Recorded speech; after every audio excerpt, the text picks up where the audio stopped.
Or do it before she gets to you.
Come on, let's bring it inside.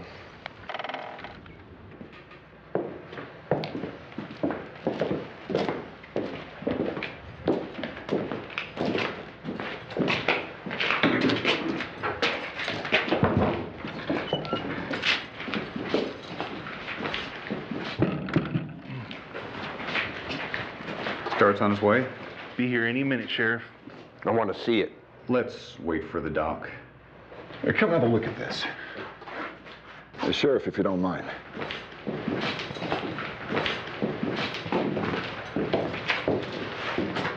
Ben, this is Sergeant Weems. Sergeant Weems, my brother Ben. So you're the new Signal Service officer. That's affirmative. How do you like Aurora? That's pretty interesting so far.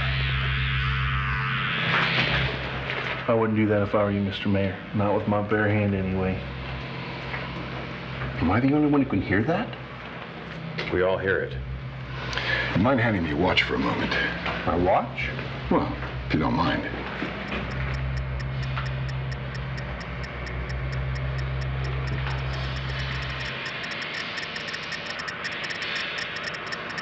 Why the hell did it do that? Well, some kind of magnetism would be my guess. Same thing happened to all our watches on Judge Proctor's farm. And when you touched it, it was hot? No, it was cold. That'll be the doc.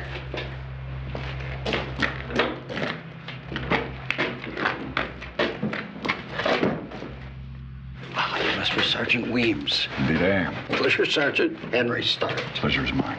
Well, shall we have a look at our patients?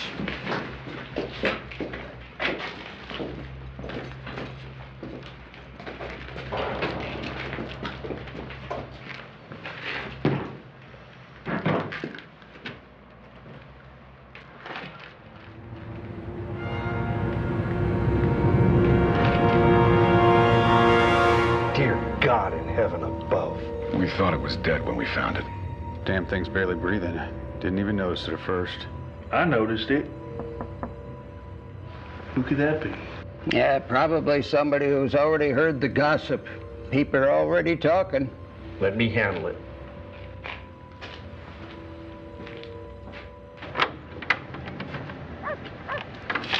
What are you hiding in there? Hiding? Nothing. There's no need for concern, I assure you. People are saying an airship exploded over Judge Proctor's farm, crashed into his windmill. I'm afraid I don't know. Laura May says she saw it fly over the town square. Well, I guess you'll just have to take Laura May's word for it. She's not the only one. Listen, as I said... You, the doc, Ben Kane, what are you all doing in there at this hour? Don't you think that's a bit strange? As I said, there's no need for concern. Why won't you just tell me what's going on in there and I will decide for myself if I need to be concerned? Why can't you just do that? Listen to me, woman. Could I tell you what we're up to in here? Of course I could, but it wouldn't make a lick of difference. I reckon you'd still be every bit as much in the dark as you are now. because your inferior feminine intellect would be incapable of comprehending the particulars of the information I'd be relating. So kindly do yourself and me a favor. Go on about your day. And stop being such an insufferable busybody. Who was that? Just my wife. I need to get the helmet off its head.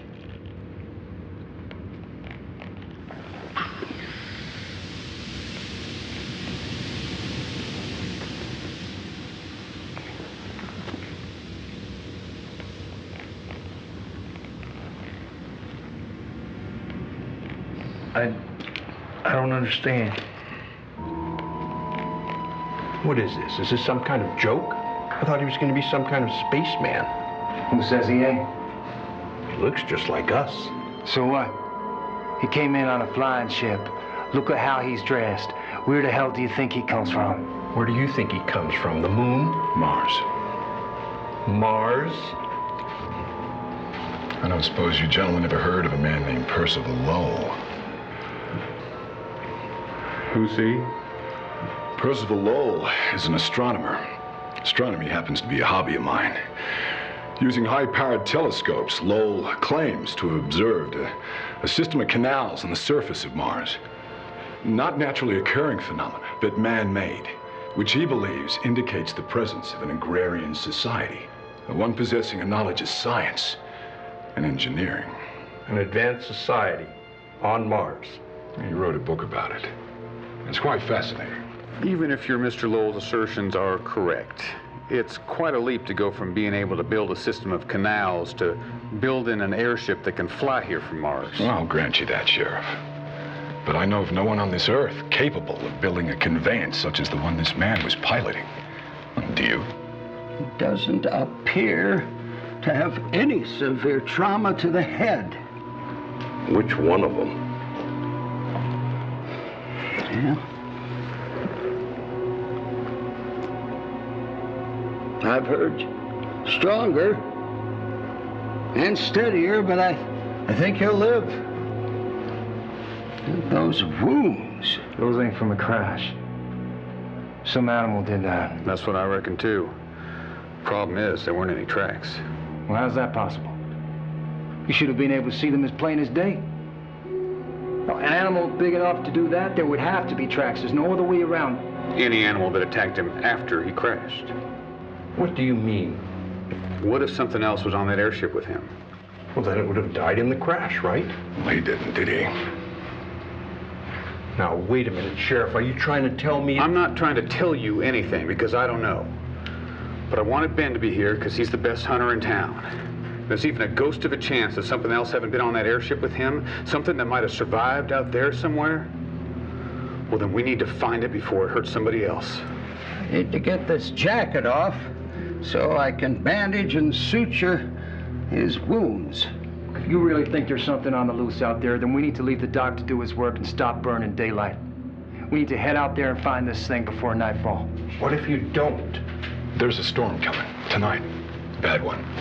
Came through on the wire just before you folks came by to fetch me on the way to the judge's farm. Maybe you could tell everyone to stay indoors on account of dangerous winds and lightning. That's a good idea. I can do that.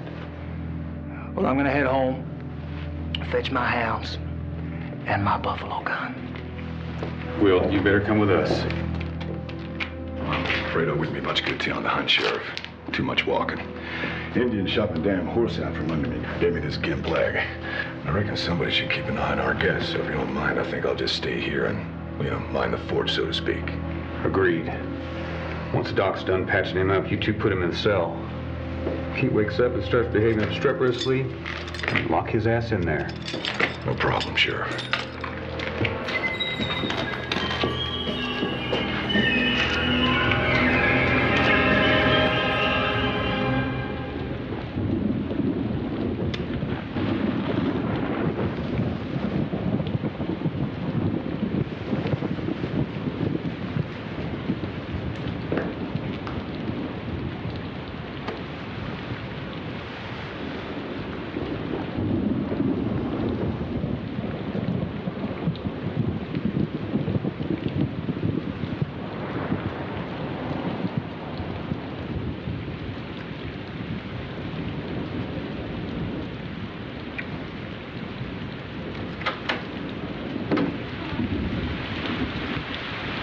luck, Deputy.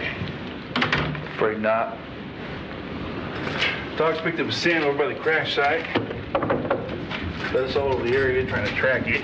But they were confused, scared. Spots they get to whining and whimpering, tail tucked between their legs, and the hair in the back of my neck stand up. Ben the sheriff, they're still at it. Had to call it quits on account of his hand. Told him I'd come by here to see if he could use a break. I appreciate it. I'm all right, though. He hadn't changed. Still out cold. Doc came by about 2 hours ago to check up on him.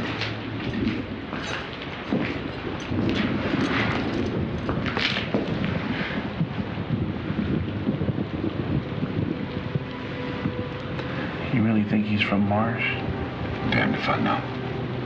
Just a guess. Good as any, if you ask me. One thing's for sure, he ain't from around here. No. I'd say that's a pretty safe bet.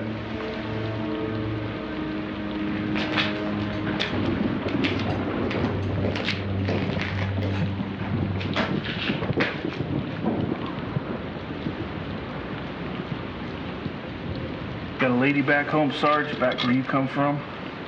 I can't say I do. Wish I could say otherwise. How about you, Deputy? Got yourself a lady? Yeah, I do. I mean, I think I do.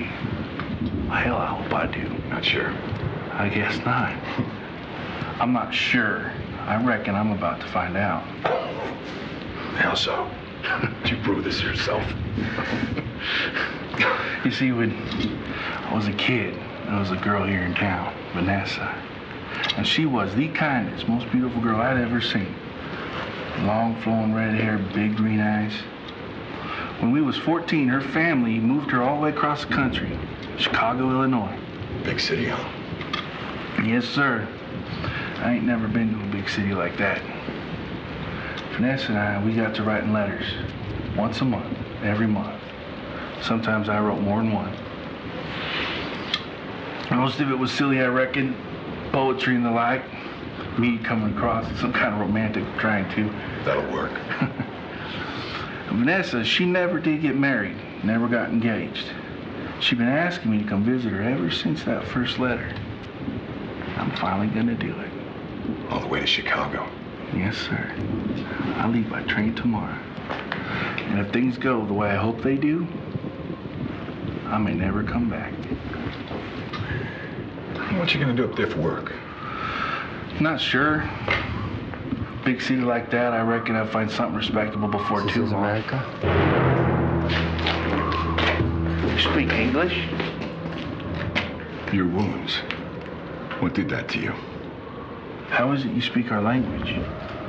Answer my question. What gave you those wounds? I don't know what it was. I've never seen anything like it before. It was not his fault. Explain. Where do you come from?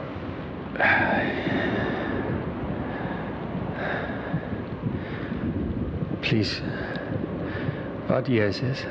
1897. 1897.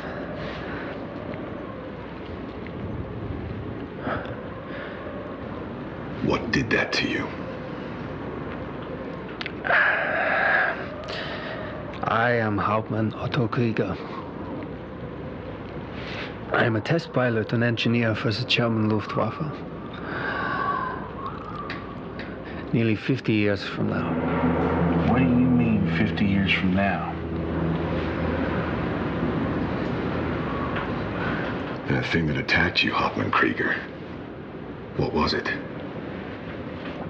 I was flying an experimental aircraft, one powered by a new engine, a new kind of energy. And something went wrong.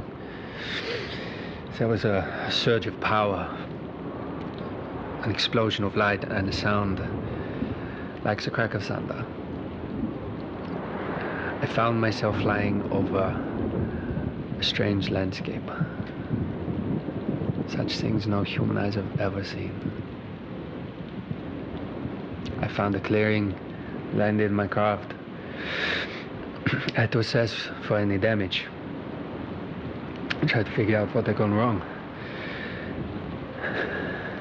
I soon became aware of something watching me. That thing that attacked you? No, but a thing like it. It was an animal. You see, a beast of prey. Some terrible scene. Molded by the hand of a savage god to stalk that primordial jungle. Large enough to kill a man, to be sure. So I don't believe it had ever seen a man before.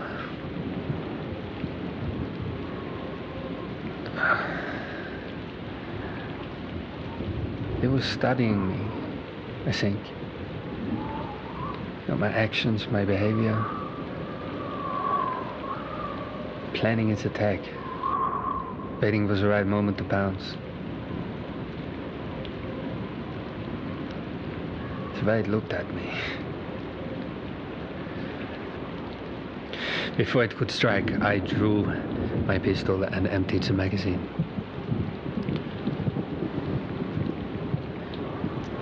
The sound it made when it died.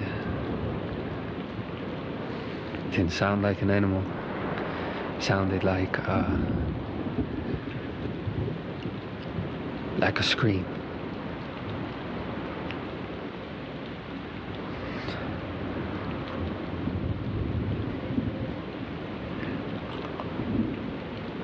I hurried to finish my recalibrations. I knew that if I was to have any hope of returning home, I would have to duplicate the conditions that brought me to this strange locale. I was satisfied I'd done everything in my power. I boarded the craft and took to the sky. I engaged the prototype engine. Once again, there was a flash of light and a sound of thunder. Once again, I found myself flying over a foreign land. And this time it was prairies and fields. America. But I was not alone. There was a thing. It must have clung to the landing gear when I lifted off. A thing like the thing I had killed, but larger, more powerful.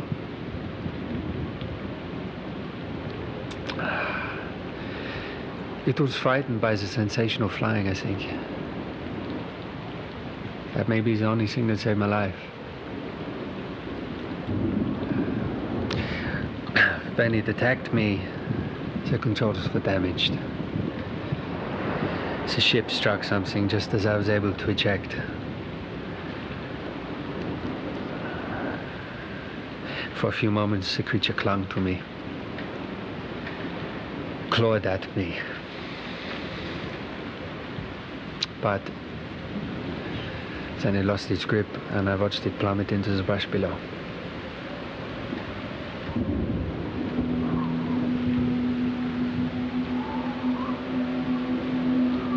I once traveled to Africa. I was able to see the great lions in the wild.